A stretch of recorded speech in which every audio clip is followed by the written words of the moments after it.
Well, good evening, everyone. I think we'll get things underway now.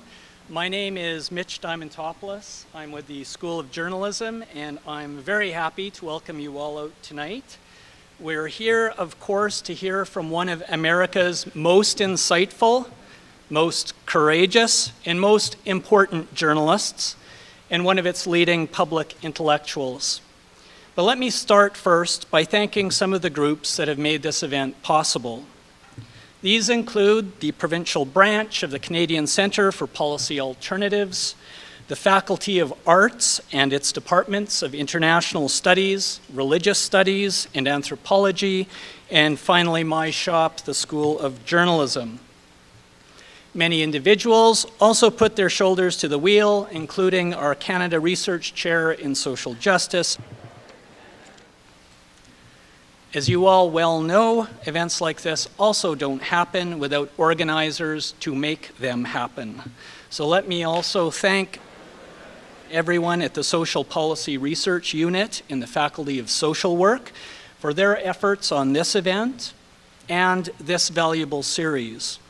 Over the years, they have brought us many important voices: Ralph Nader, Seymour Hersh, Helen Caldecott, Avi Lewis, Robert Trivers, Ward Churchill, and Oliver Stone. Donations at the door will help keep these events free to the public. Before I introduce tonight's guest, we're also very lucky to have our university president on hand for a few remarks.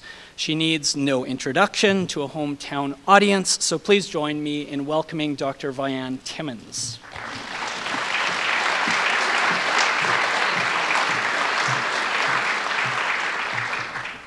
Thank you so much, Mitch.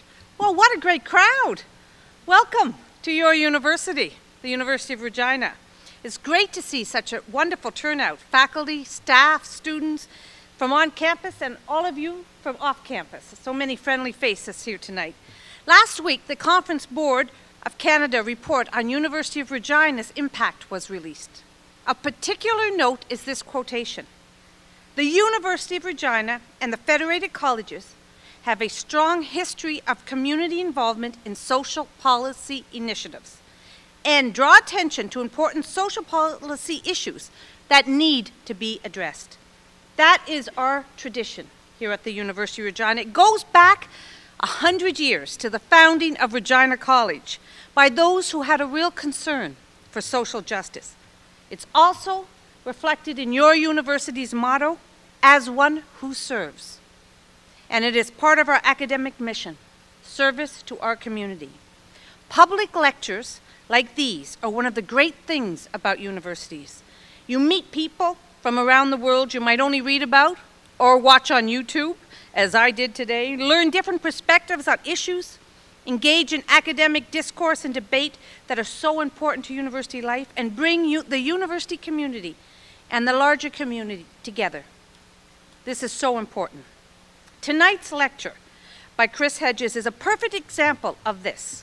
And I'd like to echo Mitch's comments about thanking all those who made this possible today. It is a real collaborative effort to bring Chris here. I want to thank you for coming, thank the organizers of this lecture, and in closing, I'd like to say I hope you enjoy the evening. I know you're going to enjoy this lecture. It's a very important one. So I'd like to say thank you to all of you.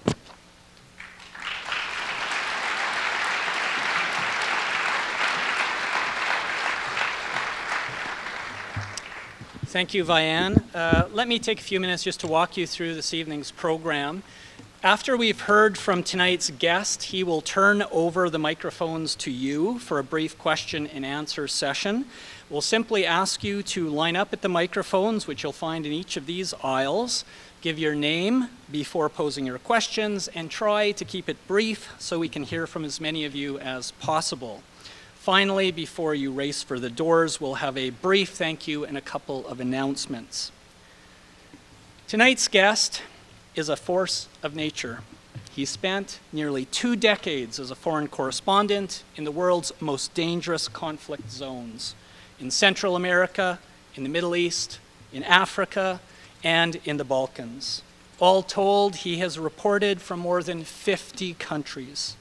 His work has appeared in Harper's, The New Statesman, the New York Review of Books, Adbusters, Granta, Foreign Affairs, and more. He has worked for the Christian Science Monitor, National Public Radio, and the Dallas Morning News. He was also a foreign correspondent for the New York Times for 15 years.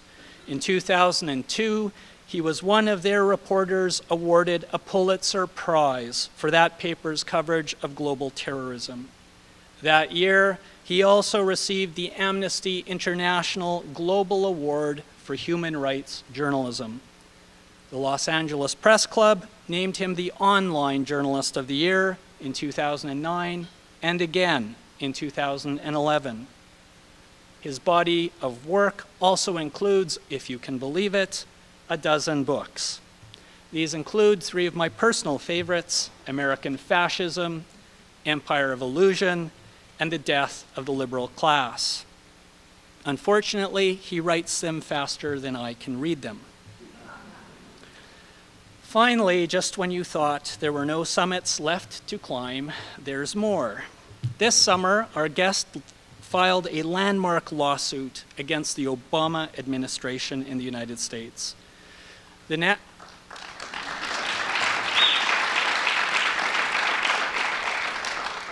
guess that's a good thing. The National Defense Authorization Act empowered the military to detain U.S. citizens indefinitely, to deny them due process, and to place them in military detention facilities. Journalists in direct contact with suspect individuals or groups could have been deemed part of a terrorist network. They could also have been detained. Luckily, his challenge was upheld by the courts just last week. He fought the law, and he won, as these provisions were deemed unconstitutional. So that gives you some insight into how he likes to spend his spare time. Tonight, we're lucky to have our guest with us to report on his latest book. Illustrated by Joe Sacco, Days of Destruction, Days of Rage, investigates the morbid symptoms of an American empire in decline. It also explains why so many people have been so eager to occupy Wall Street, Bay Street, and streets everywhere over the last year. My friends, please join me in giving a rousing, warm Regina welcome to a great journalist and an important advocate for truth, reason, and reconstruction in these very trying times. Please help me welcome Mr. Chris Hedges.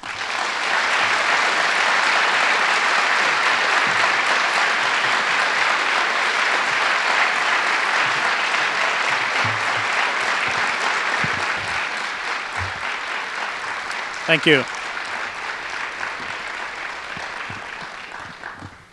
Books have a habit of being generated out of past projects. And this work, Days of Destruction, Days of Revolt, which I spent the last 2 years on, followed, I think, out of the investigations of my previous two books, Empire of Illusion, The End of Literacy, and The Triumph of Spectacle, and Death of the Liberal Class. Both of those books examined the psychosis of modern America, although Canada, of course, has many symptoms of what we're undergoing, the way we have unplugged ourselves from reality. Dying empires have a habit of doing this.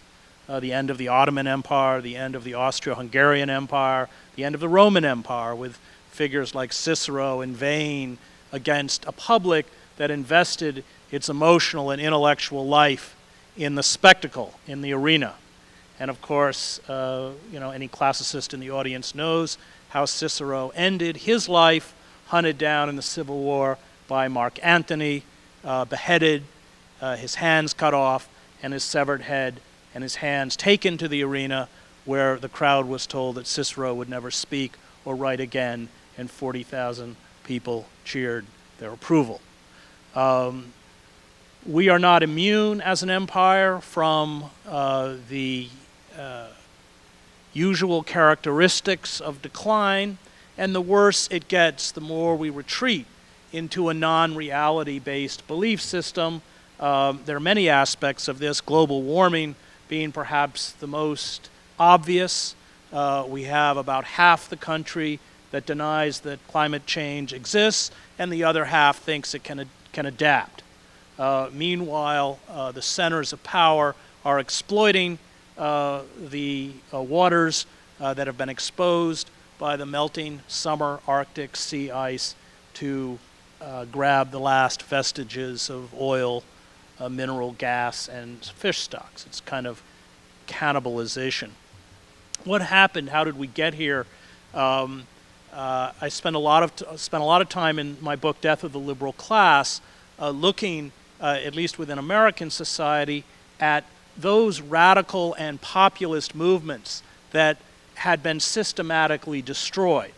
And I go back to World War I, which was a seminal moment in American history. On the eve of World War I, you had populist and radical forces that had cornered and terrified the power elite. And as the great essayist and intellectual Dwight MacDonald writes, World War I was the rock on which these movements broke. And the way they broke was through the creation of the first system of modern mass propaganda, the Committee for Public Information, or the Creel Commission. It was popularly known because it was headed by a former muckraking journalist named George Creel. And that's a fascinating period in American history because you have Walter Lippmann, who comes off as a kind of grand inquisitor figure, arguing with Wilson that he doesn't need the harsher coercive measures of the Espionage Act or the Sedition Act to suppress dissent. The war was deeply unpopular. They could use what he calls the mechanisms to manufacture consent. Years later, when Herman and Noam Chomsky write their book on the media, they take that phrase from Lippmann, manufacturing consent. And what happened in World War I, and none of us became immune from this, was that the forces of propaganda exploited the understanding of crowd psychology, pioneered by figures like Le Bon, Trotter, and Sigmund Freud. That people were moved not by fact or reason, but by the manipulation of emotion. And so we saw the rise of a system of propaganda that had its own film division in Hollywood, making movies like The Kaiser, The Butcher of Berlin, its own news division. No press was allowed to publish during the war unless they took a pro-war stance. They churned out daily news stories that were pro-war. It had speakers' bureaus.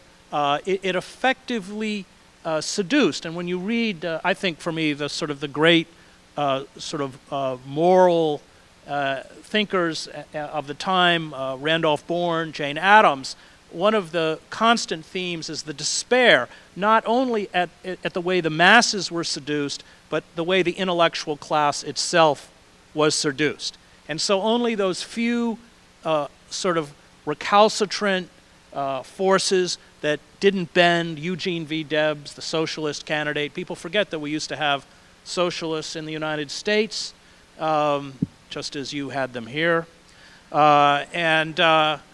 Debs polled in 1912 900,000 votes, or 6% of the vote. And of course, he ends the war in prison. Even those publications like Appeal to Reason, which was a socialist journal and had the fourth highest circulation in the country, and although it had taken a pro-war stance, after the war are shut down. And what happens is that immediately after the war, this system of propaganda migrates to Madison Avenue and starts working on behalf of corporations that seek to upend traditional values and instill consumption as a kind of inner compulsion. Malcolm Cowley writes a very good intellectual memoir of the period called Exiles. Many of you know him. He was Faulkner's editor, but the book is really smart.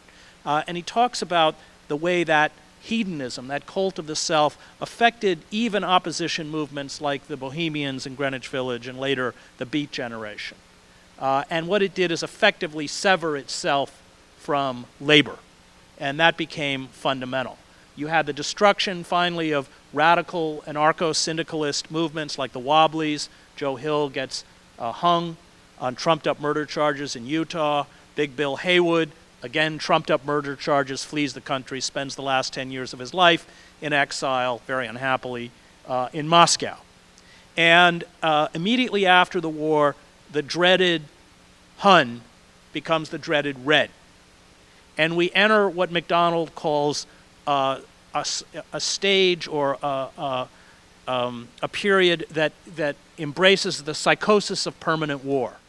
And now that we can't get credit and we can't get work and those mass-produced cheap consumer goods are no longer cheap, we get the iron fist of Oceania in Orwell's 1984. And what we're watching is, within the global economy, a restructuring so that we replicate Orwell's power structure in Oceania, where you have what he called an inner elite of 2 to 4%, an outer elite of 12 or 14%. These are corporate managers, security, public relations, and then the rest of us are going to be left as proles. The rest of us are going to be on the reservation. I want to read a little part from the book, and then I'll be happy to take any questions. And this is from my own involvement in Occupy. I held, with my friend Cornel West, we held a people's hearing of Goldman Sachs in Zuccotti Park, which was broadcast live over the New York Pacifica station, where families who had lost their homes, teachers who had lost their jobs, were able to testify. And then we marched, several hundred of us, on Goldman Sachs. And this is from that march. Faces appeared to me moments before protesters from Occupy Wall Street and I were arrested on a windy November afternoon in front of Goldman Sachs. They were not the faces of the smug Goldman Sachs employees who peered at us through the revolving glass doors and lobby windows, a pathetic collection of middle-aged fraternity and sorority members. They were not the faces of the blue uniform police with their dangling plastic handcuffs, or the thuggish Goldman Sachs security personnel whose buzz cuts and dead eyes reminded me of the Stasi. They were not the faces of the demonstrators around me, the ones with massive student debts and no jobs, the ones weighed down by their broken dreams, the ones whose anger and betrayal triggered the street demonstrations and occupations for justice. They were not the faces of the onlookers, the construction workers who seemed cheered by the march on Goldman Sachs, or the suited businessmen who did not. They were far away faces. They were the faces of children dying. They were tiny, confused, bewildered faces I had seen in the southern Sudan, Gaza, the slums of Brazzaville, Nairobi, Cairo, Delhi, and the wars I covered. They were faces with large, glassy eyes above bloated bellies.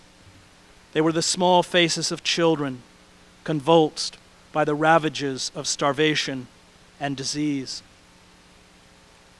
I carry these faces. They do not leave me. I look at my own children and cannot forget them, these other children who never had a chance. War brings with it a host of horrors, but the worst is always the human detritus that war and famine leave behind, the small, frail bodies whose tangled limbs and vacant eyes condemn us all. The wealthy and the powerful, the ones behind the glass at Goldman Sachs, laughed and snapped pictures of us as if we were an odd lunchtime diversion from commodities trading, from hoarding and profit, from the collective sickness of money worship. as if we were creatures in a cage, which in fact we soon were. Goldman Sachs Commodities Index is the most heavily traded in the world. The financial firm hoards futures of rice, wheat, corn, sugar, and livestock, and jacks up commodity prices by as much as 200% on the global market, so that poor families can no longer afford basic staples and literally starve. Hundreds of millions of poor in Africa, Asia, the Middle East, and Latin America do not have enough to eat in order to feed this mania for profit. The technical jargon, learned in business schools and on trading floors, effectively masks the reality of what is happening: murder. The cold, neutral words of business and commerce are designed to make systems operate, even systems of death, with a ruthless efficiency. The people behind the windows and those of us with arms locked in a circle on the concrete outside did not speak the same language. Profit, trade, speculation, globalization, war, national security. These are the words they use to justify the snuffing out of tiny lives, acts of radical evil. The glass tower before us was filled with people carefully selected for the polish and self-assurance that comes with having been formed in institutions of privilege. Their primary attributes were a lack of consciousness, a penchant for deception, aggressiveness, a worship of money, and an incapacity for empathy or remorse. And it is always the respectable classes, the polished Ivy League graduates, the prep school boys and girls who grew up in Greenwich, Connecticut, or Short Hills, New Jersey, who are the most susceptible to evil. To be intelligent, as many are, at least in a narrow, analytical way, is morally neutral. These respectable citizens are inculcated in their elitist ghettos with values and norms, including pious acts of charity, used to justify their privilege and a belief in the innate goodness of American power. They are trained to pay deference to systems of authority. They are taught to believe in their own goodness, unable to see or comprehend, and are perhaps indifferent to the cruelty inflicted on others by the exclusive systems they serve.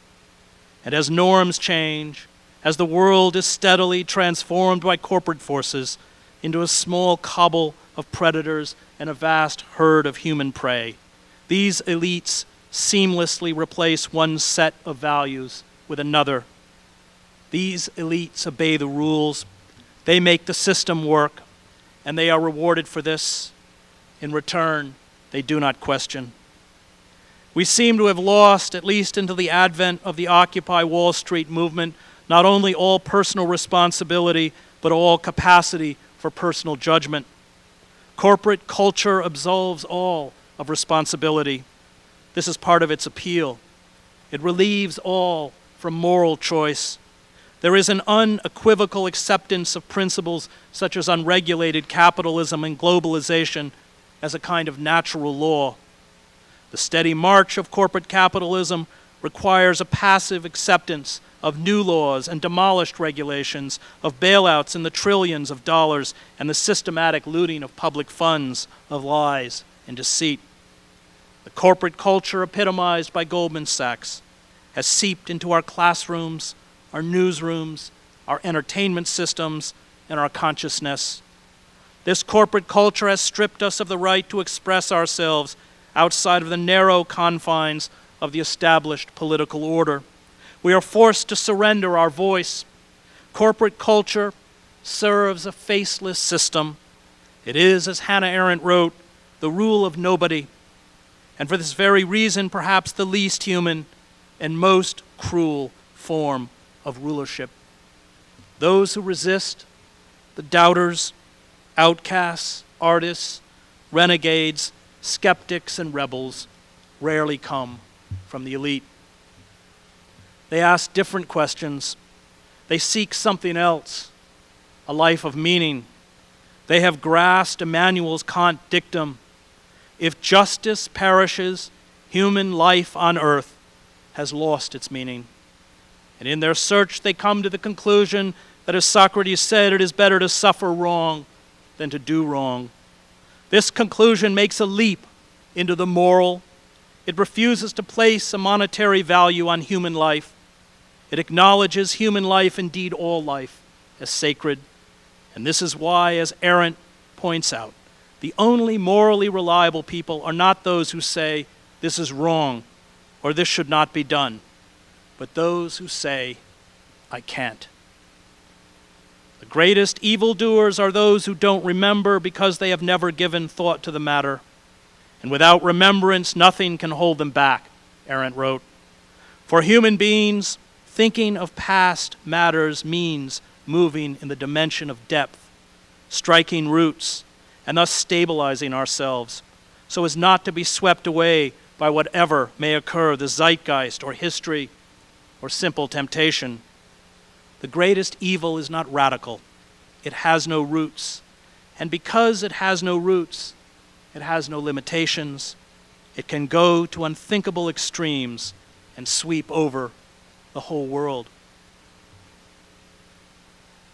There are streaks in my lungs, traces of the tuberculosis I picked up around hundreds of dying Sudanese during the famine I covered as a foreign correspondent.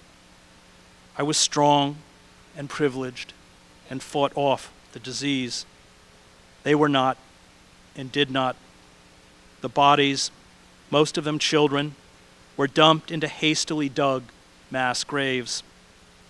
The scars I carry within me are the whispers of these dead.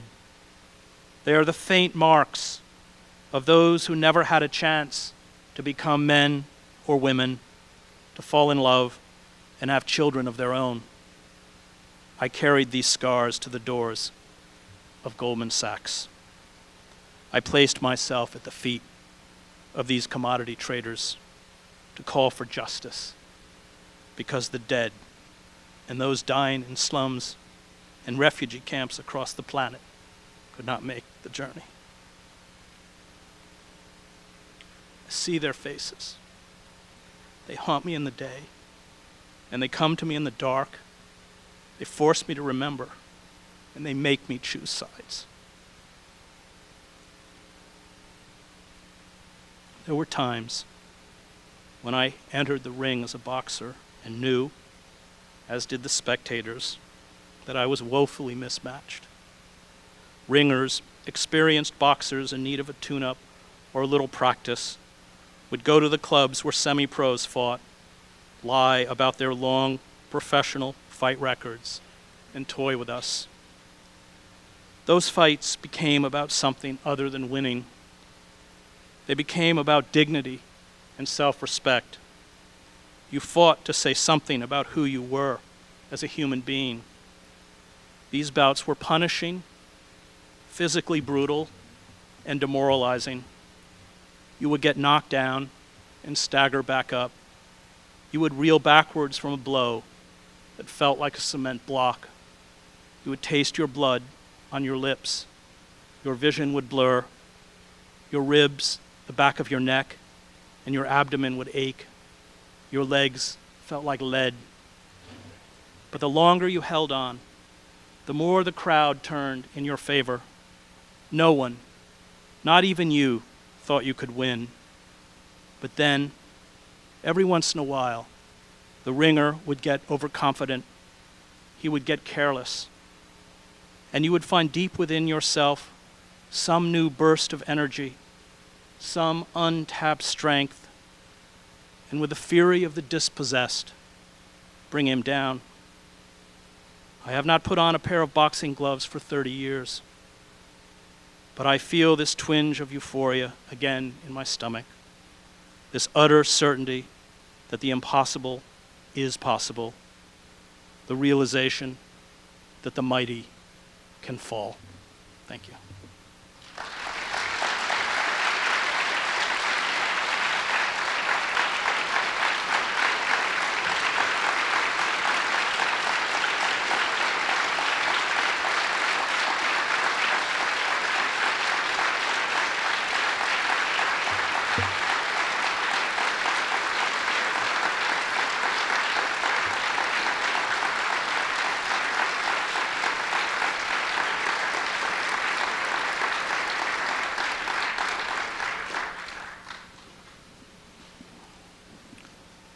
So I think we have like 15 minutes for questions, if there are any.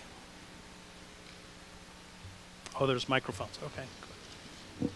I have, it doesn't work, but, or maybe it does. I have two questions. One, I want to commend you for your compassion and for mentioning the struggle for Mother Earth, because when you talk about war, there's a war against the planet right now. Right. And Saskatchewan is facing one of the worst attacks in Canada, and everybody's like deers looking into the headlights. So my first question is, how do we get people to move? My second question is, you talk about the Occupy movement, but for some reason, in a majority of the Occupy movement, there's been an isolation of Indigenous people and people of color. And I know, as you travel through Pine Ridge, and I'm very close to those people, even though I skimmed through the book, Ivis is a good friend of mine. And I know you see what it's like. And most of the resource development is on Indigenous land.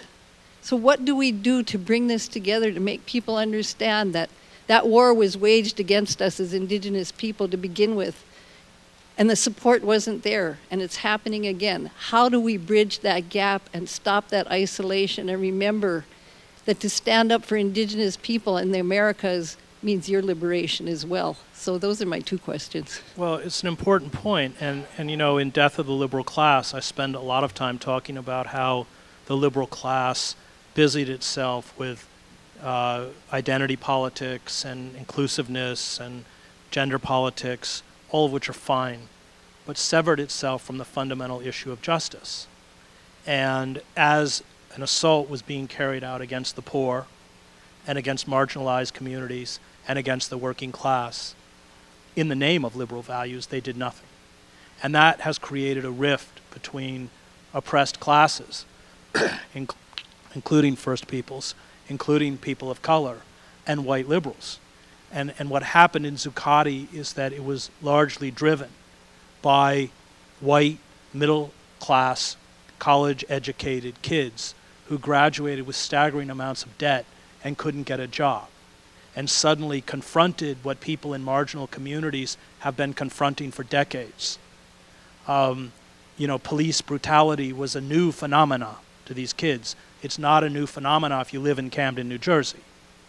And much of the work that has to be done is to rebuild the bridges that was severed by a liberal establishment that turned its back on the poor and on the working class for, in essence, a kind of boutique activism. And that has to be a fundamental goal within you know, building any kind of a mass movement. So it's a huge rift and a very understandable one.